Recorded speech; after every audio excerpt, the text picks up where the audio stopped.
where Samsora was saying that there was a lot of delay, the input delay on the match, and Leo was like, "No, it's fine, it's fine." And then Samsora went on to make some very interesting remarks. Very funny though, very funny, all in good fun. So, but now enough talking about and other players. We are here to see Dufaux and Lui-Jesus or Lui-Jesus. I don't know which way it goes. Oh, immediately cheating. Shulk cheats, my friends. Shield!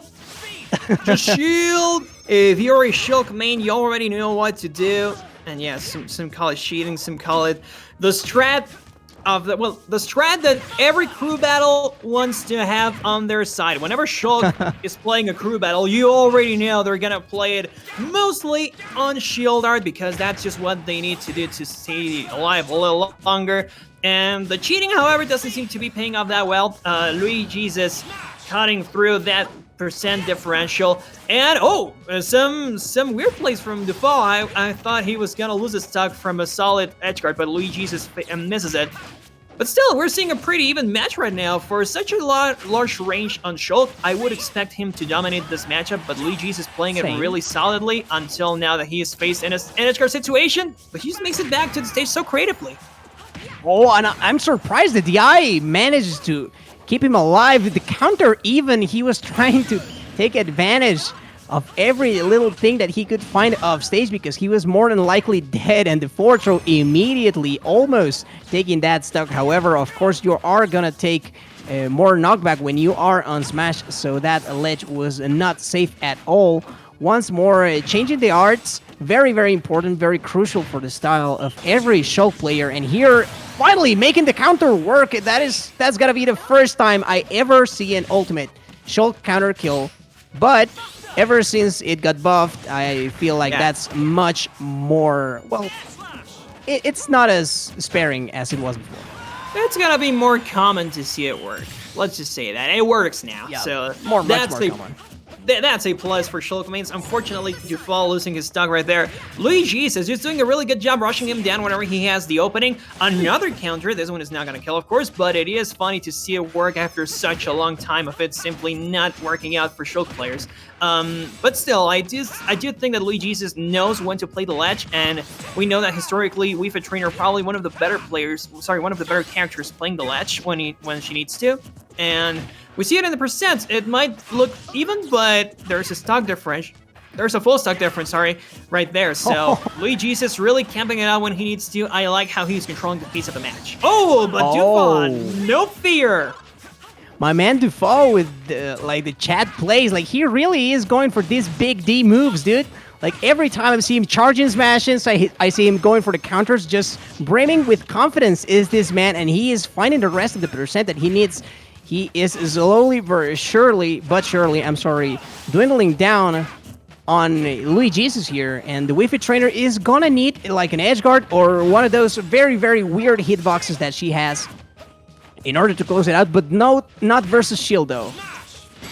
Exactly, that's a real big problem. God. Oh, dude, that was super rough. Raw back here. The smash raw back here. Oh man. Yep, no. Holy crap. That Lui-Jesus is just not ready to face against that option, and Dufaux makes it through. Well, I did not see. I have a question. Is this best of 3 or best of 5? I'm assuming. Oh, this is best of 5. Yeah. All right. Okay. Should be. Perhaps it's best of 5. So I'm just gonna assume that God's in the right. God's usually right. God's usually right. Yeah. If I've learned anything in all my years working with Mixo, is that he's usually right. Like 99% of the time, he's right. So yeah, Mixo, I trust him. The teacher. Salute. I told you. I trust. I trust, bro. Right, I trust. Yes. I blindly trust. Like, trust God's word, ladies and gentlemen. Blindly. Anywho, game 2. Awesome. So, like you said, weird hitboxes and all. I think the really big problem for Lui-Jesus is going to be reacting to those raw options that Dufaux is going for, because look at this. He's starting the match with a raw forwarder? I think Yep. earlier today I saw a tweet about how certain players are really hard to read, namely bad players. I'm not calling Dufaux a bad player at all, of course, but it does seem that he has this habit of simply being unpredictable. So I don't think Lui-Jesus can really adapt to it. He can just like, okay, what's he gonna do now? I think he's gonna play scared because of that. Yeah, he seems very calculated. Like he's going for some stuff for sure, which is the throwing of Lui-Jesus' game. Whereas, well, we know that Shulk can rack up damage very quick. That shield is looking very, very tiny. You're gonna have to watch out for that. Even if Shulk doesn't have any projectiles that could help him with that, he does have the arts, and he is gonna find those stocks. Exactly, that's the thing. Lui-Jesus really has no way to play around those. The range in Shulk's Monado is so large, and of course we fit hitboxes and all. It's really complicated for the trainer to just face against such a huge range, and especially with the Buster Art right here. Look at how fast that damage builds up. Really, the percent differential and the stock differential seems to matter nothing because Dufaux can just make it back or expand it so much quicker because of Buster Art. And look at this, so quick. He's gonna try to get the edge. Oh my god! He gets it. He's so brave. I love this.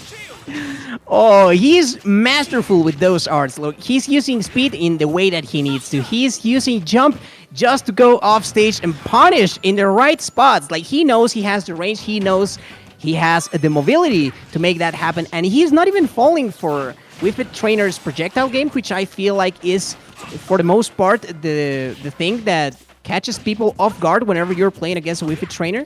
And also watching out for the backer, which is one of her stronger tools. Out of shield is like frame 5, and it hits like a truck. And also, however, the percentage was so high that it didn't even matter. Oh, again with the big D moves, dude.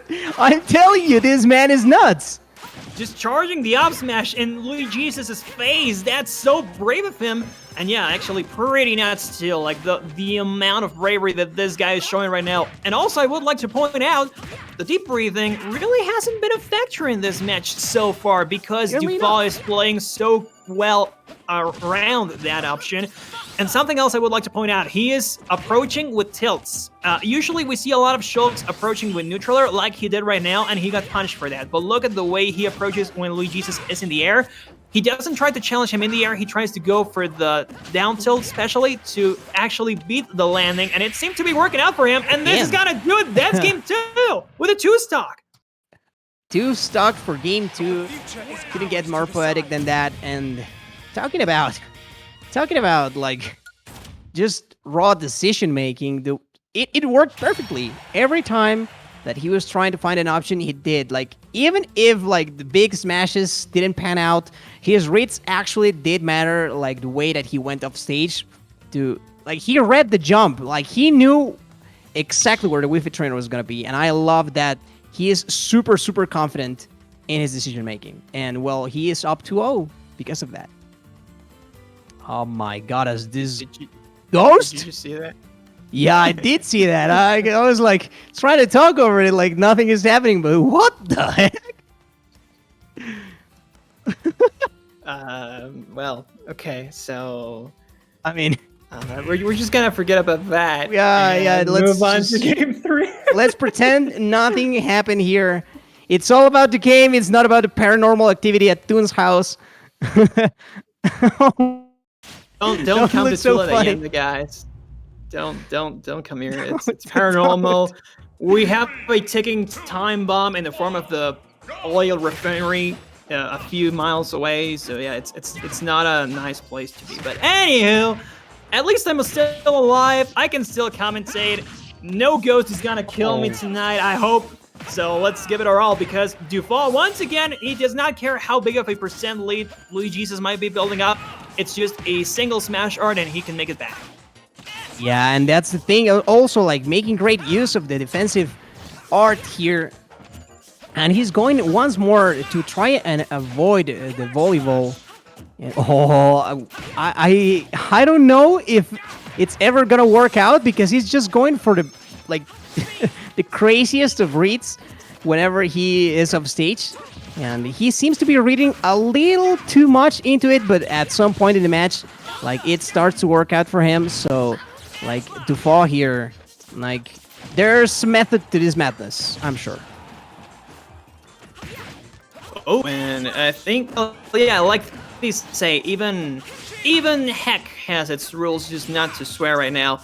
But yeah, everything has its rules. I do think Dufaux is playing a really complicated flowchart right now. That's why we are seeing the strange setups, but he does recognize when he needs to use certain stuff. Oh my Again, God. the distance game, the distance game is really important. Yeah, I know, he's just going for it. But again, he recognizes where Lui-Jesus is. He knows that he likes to play the ledge, so why not approach with a really damaging art whenever that happens. Oh, and finally, Lui-Jesus getting that first stock, the advantage that he could very well need to bring it back. Is he gonna try to pop the shield? No, because he's gonna find one backer. And was that a taunt, or was that just like a cancel on the arts? I don't know if my eyesight is kidding me. Well, Dufaux also playing the mental game of, oh, look at that, I'm just walking all over you. Even though the percent differential is looking a little bit rougher now, but again, Dufaux, who starts the stock? Who starts the first exchange? With a raw forward smash. That's what I keep telling you, man. He just goes for the weirdest options because he knows that Lui-Jesus ain't expecting those, and he can win some mileage just out of the surprise factor. That's working out so well for him. And again, whenever he needs to, go for the shield art. You can also camp it out. It's about recognizing the situations. That's the thing, and he's really good at that. Oh, but that's gonna do it. He was in smash art. That's gonna kill. My man went to Vegas, he bet, and he lost. Like, that was a do or die situation, and the backer from Wii is gonna close it out. Lui-Jesus still keeping on the advantage, but chooses to let go of the shield, not to get it broken. And the smash art once more. This is the time where he could take it. Oh my goodness, that was so scary. However, Dufaux is just one stock away from closing out this set. That was the weirdest situation in which I've seen the cutscene come out, but still, Dufaux is alive, and we know how dangerous this can be. Lui-Jesus is actually just starting to camp it out a lot more, and I think it's working out for him. Instead of trying to approach Dufaux and just getting hit with the tilts and stuff, why not camp it out a little bit more? Force Dufaux to come through. You already know that he's going to try some crazy options, so why not just wait on your shield and punish out a shield? So it's working out for him again. But it seems that Dufaux is still pretty close to just pulling some crazy shenanigan off. Oh, this is looking dangerous once more. I thought that he was gonna get Lui-Jesus off stage, but it was not meant to happen. The deep breathing, this could be very dangerous. The forward throw, is that gonna kill? No. Oh my god. Like, I'm sorry if we are being cliche, guys, but look at that. Oh, he should have lost that. Yup. The coverage, that's right. Like, you cannot regrab the ledge. What are you doing, dude? What are you doing? With down, I mean, I'm not surprised at the fact that it works, but it was a down tilt to kill. Again, we talked about how weird the hitboxes are, but epic that's just yoga pose. Wii Fit Trainer is something out of this planet, man. I really can't tell what philosophy went behind the creation of these hitboxes and stuff. But hey, if it works, it works. The power of money and the success of the Wii series, I think that's what went behind it. But look at that. Let's take another look at that down tilt, please. He regrabs the ledge, and he knows exactly when to punish. And that hit from so below, like, he was so far down below.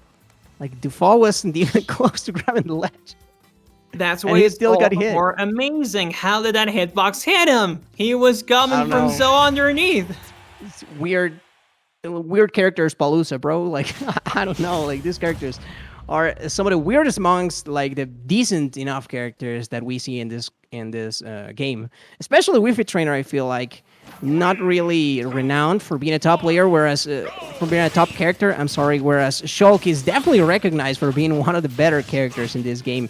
Just the sheer amount of variety that he can bring to his game, and also the range. You cannot go wrong with the size of that Monado sword. Exactly, and the people saying, oh, where are the results? Well, Komi got second place at Evo Japan last year with Shulk, so there are results out there. It's just that maybe not in America, it might be a little harder.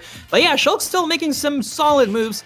And it seems that Dufaux wanted some place to breathe around. I don't know if this is gonna hurt him in the end because Lui-Jesus can still just play the ledge. The difference are those platforms right there. Those might be, an attempt for Lui-Jesus to cover himself, but Dufaux has no issue just arriving with the neutral or something. The fact that the platforms are higher means that the aerials can come out a lot easier. So yeah, that distribution is going to help him a lot more. And he gets the confirm right here. That's going to do it for stock number 1 in Lui-Jesus. This could be set point for Dufaux. Lui-Jesus needs to wake up right now, and the deep breathing is going to help him do that. At first glance, I would have thought that this is Lui-Jesus' counterpick and not Dufaux, just due to the raw amount of like space that he has to run around. But I mean, Dufaux seems to be making it work, and we've seen the confirm. Is he going for the edge guard this time around? No. Very good landing coming from Lui-Jesus, but whenever he has found himself off stage is whenever he suffers, and he's like Lui-Jesus finally getting the up smash that he was fishing for. My man was letting that option swing for the last 3 games, and he finally got it. And you just need to get it once to really raise your confidence. The fact that Dufaux was fishing for it so long is gonna pay off wonders for him.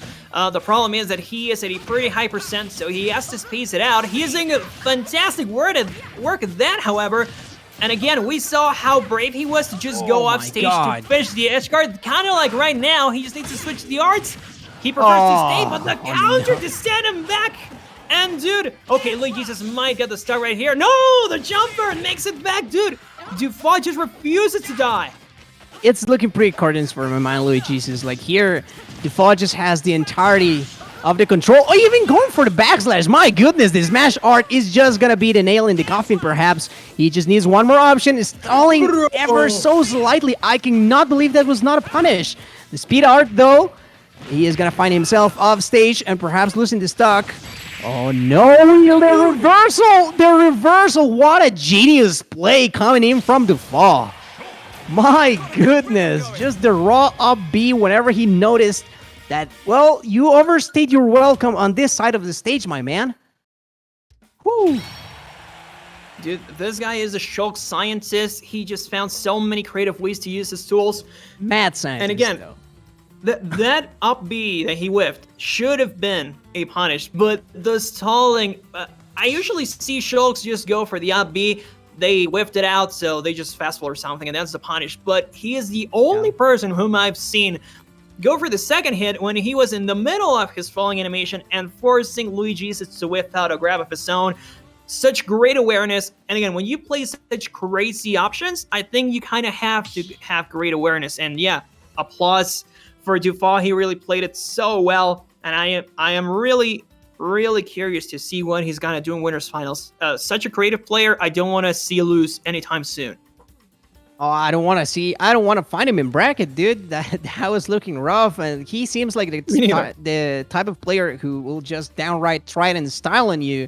And I love the confidence. I really like that he just was brimming with confidence with every move that he threw out, because he knows that for the most part he has the advantage, or that he has a solid read on his opponent, and it worked. I mean, it's sort of like falling onto the mentality of having set play and making it work. And we are looking at the replays right here. Look at that. Oh, actually, I want to see those replays because, again, in the first game, what we saw a lot was just whiffing stuff, see what happens. But like you said, those fundamental things, knowing where you are, Dufaux was doing a really solid work approaching with tilts again, especially down tilt.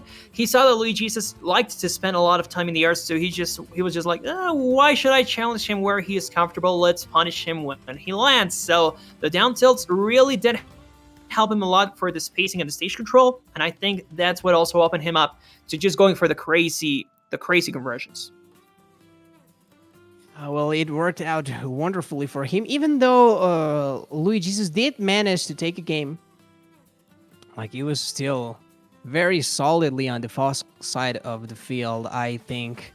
And here goes the edge guard, and look at that, even catching the jump. I just love that little interaction, like the confidence to know that you have the mobility, you can go off stage, and you can for sure get that stock if you just pressure enough.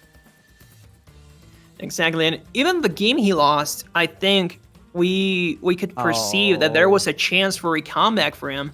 And also the raw options out of shield, like who goes for back or out of shield or stuff like that. I mean, he just whips it out. And Also, Oh as my as God. we see this little replay, this is actually game number 3. This is the game he lost, and if we see the interactions, Lui-Jesus was playing a lot more solid, preventing him from going for the crazy options. Yeah. And again, the last interaction which he won was a really weird one. To just interact with a down tilt like that, we would have thought that throw would have killed, but look at the way he kills him. Goes for the regrab after this, and down tilt. That was What? nuts. That was a nuts interaction. Like, and this game, it was just pure dominance. Like, it started like ever so quietly, but whenever I took notice, like, oh, look at that, just beautiful play, amazing play. The fast fall even to just go below and know that he has a punish. Like, yeah, I might lose a stock. I could still lose if I get spiked or something, but well, I'm so far ahead that it doesn't even matter. Perhaps like it was just going through like, yeah, I don't have anything to lose going